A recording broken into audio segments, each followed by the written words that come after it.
Hello, I am Tori Anime, here to discuss the latest chapter of My Hero Academia.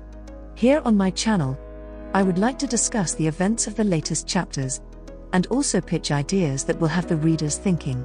I notice a lot of other YouTubers jumping around when they go over the manga, leaving out key details within the manga itself.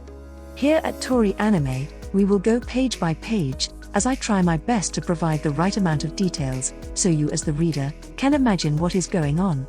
So let's dive in. But before we do that, don't forget to like, comment and subscribe. As we dive into this week's chapter, it starts off with Class 1A having a meeting. It seems like the class is suspicious about the whereabouts of Deku. Tenya Ida asks has anyone contacted their mentors, in which Tokuyami, Bakugo, and Todoroki all reply, they've tried reaching out to Hawks, Best Jeanist, and Endeavor but has gotten no response. During the meeting they provide an update on the state of the school, in which, it seems classes have been suspended, graduation has been delayed, and the Hero course students have been placed on standby and asked to help secure the perimeters. The panel turns back to Bakugo, who is holding the letter Deku wrote informing Class 1A that he is not returning to school. Bakugo concludes that if Deku is too scared to come close to the school, then it had to be All Might who delivered the letter. Bakugo then concludes if All Might delivered the letter then All Might and Deku are working together. Kaminari asks Bakugo if we know Deku is with adults shouldn't we not worry, but Bakugo disagrees. Bakugo tells the class that when it comes to Deku or All Might, he knows them best, better than Endeavor or anyone else. And what he knows about All Might and Deku are the reason he believes both of them teaming is the worst possible scenario you could think of.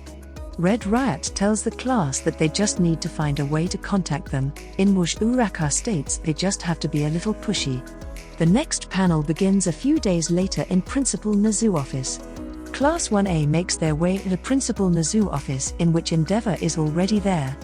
It seems as if the principal tricked Endeavor into coming into the school so that the students of Class 1A can have a discussion with him. Shoto starts the discussion by asking Endeavor why has he been ignoring his calls. Shoto reminds his father that they are supposed to stop Toya together. Endeavor replied to Shoto that he hasn't forgotten, and it was Shoto's sentiments alone that saved Endeavor.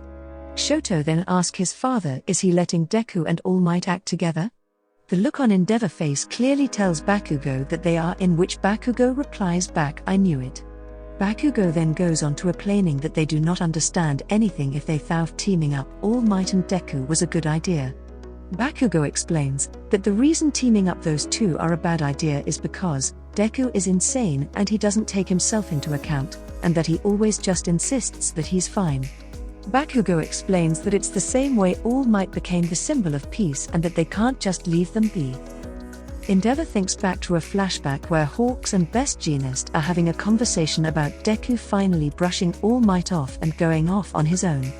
While thinking back to the flashback, Endeavor pulls out his phone that they used to track Deku. Endeavor throws the phone and the class immediately leaps to grab it. Class 1A joins together in the next panel, with Ida in the middle saying no matter how much responsibility comes with wielding one for all, they will follow Deku wherever he decides to go. The principal mentions to Endeavor that the students have grown, haven't they? The principal then mentions to the class that it was Deku's choice to not return to UA, but Deku is allowed to come back as they are all students under UA protection. Endeavor begins to worry about the safety of the evacuees who are taking shelter at UA, in which the principal informs him that when they reinforced the school they reinforced it with security barriers. The meeting ends with the principal telling Class 1A to please lend Deku a hand and help bring him back. The next panel returns to current times with Class 1A joining Deku on the battlefield. Bakugo uses an attack that free the people that were under control attacking Deku.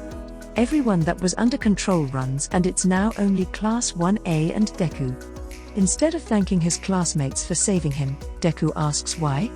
In which Uraka replies, because we are worried about you. Deku begins to reply back that he is fine but stops at I'm. And then switches to telling them that they shouldn't worry about him and to stay back. Bakugo laughs, and says he expects that response from the One for All successor. Bakugo then asked Deku, is he still able to smile after everything? In which Deku replies to be able to smile, and for people to live in peace he must continue to move forward. Deku stands up, puts on his mask, and asks Class 1A to get out of his way. The class prepares to battle Deku, as Bakugo yells, "Just try to make us you all might wanna be." Ida prepares himself to the left of Bakugo, telling Deku, "We know you won't change your mind. Let's go, guys." And with Uraraka on the right, agreeing. And the chapter comes to a conclusion. Oh boy, wasn't this an amazing chapter? There wasn't much in this chapter as there were only 2 scenes. But what I did love about this Kyoto was seeing Endeavor's character development. He noticed Class 1A conviction was far beyond his or the top heroes and immediately gave them the phone with Deku's GPS. That scene was also important to the story because it allowed the readers to see how Class 1A found Deku, because last chapter had me wondering how were they able to find him, and if they found him so easily, would the same go for the villains? So that was perfect clarification. Now I wonder, will Class 1A be forced to pin Deku down and beat some sense into him, or will they come to common ground just by exchanging words? Oh, I have a better question. Do Class 1A has what it takes to take down a tired Deku? And I wonder, will we be seeing any new attacks from any of the other characters? Oh boy, I'm looking forward to the next chapter.